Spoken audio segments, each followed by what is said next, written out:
in the last few years, it has been seen that obesity in India has risen exponentially. This is a pattern that has been followed, from the West. The same thing we are seeing in India now as well. And the reason for this is, we already had a genetic predisposition to obesity, but now our lifestyle has also changed a lot. Within the last few years, and the years you mentioned, there have been a lot of change, particularly with the COVID coming in. Our lifestyle has become sedentary. A lot of people are working from home. Even a little bit of exercise that they were doing before, what we call just walking to work, a routine exercise, routine break from long hours of sitting, that has caused the pandemic of obesity to increase exponentially. So this is where we need to treat it right at this time.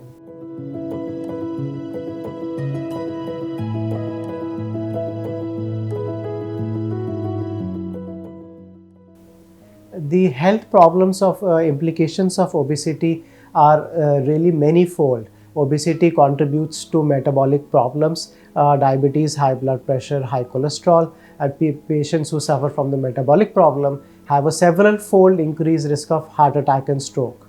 At the same time, obesity leads to lung problems, breathing problems, asthma, COPD, leads to fatty liver disease, can damage the liver over a period of time. Patients can start having cirrhosis, liver cirrhosis.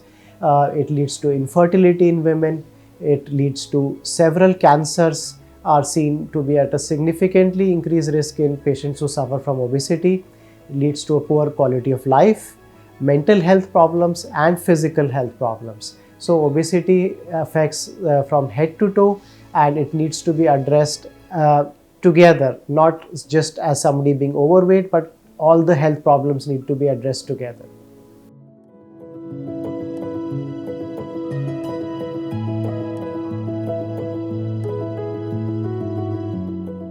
Any treatment for obesity will start with a change in the lifestyle.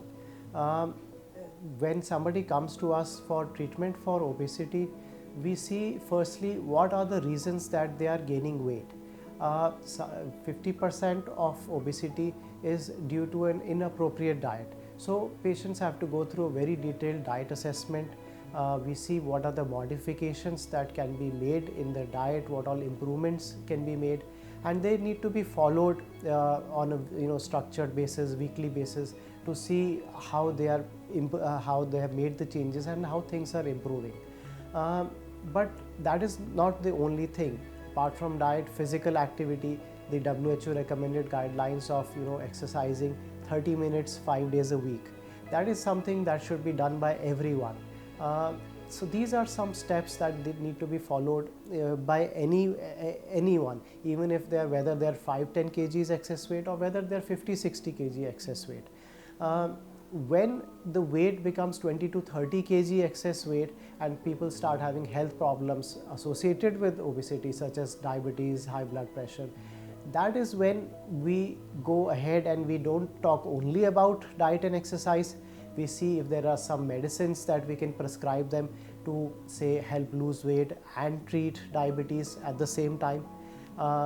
And there are endoscopic options, and there is bariatric surgery.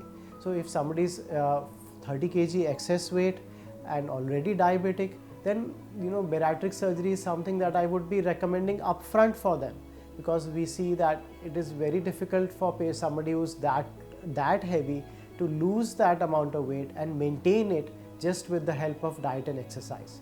So when it comes to treating obesity, I want to summarize by saying that one size does not fit all.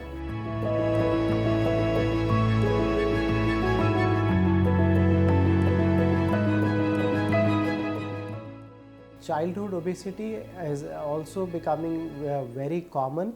There have been studies done in school kids in Delhi, in the metropolitans, that almost 25% school kids these days in metropolitans are overweight, and almost 13% are obese. So that is a very significant number. we need to start addressing obesity early because it is a chronic health problems. Over a period of time, the ill effects of obesity accumulate.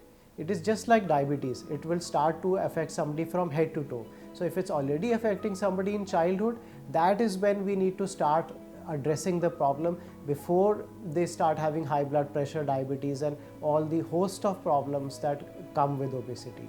I would like to say that in children, it is very important that parents address themselves first, because children, whether there may be a genetic predisposition, but ultimately what they are doing, what they are eating, what the exercise they are doing, they are usually following their parents. So please don't blame children. There may be a lot of room for correction in the lifestyle, the habits of the parents themselves first, and with kids we have to be very careful that we don't start blaming them. We start addressing it as a problem and start treating it early.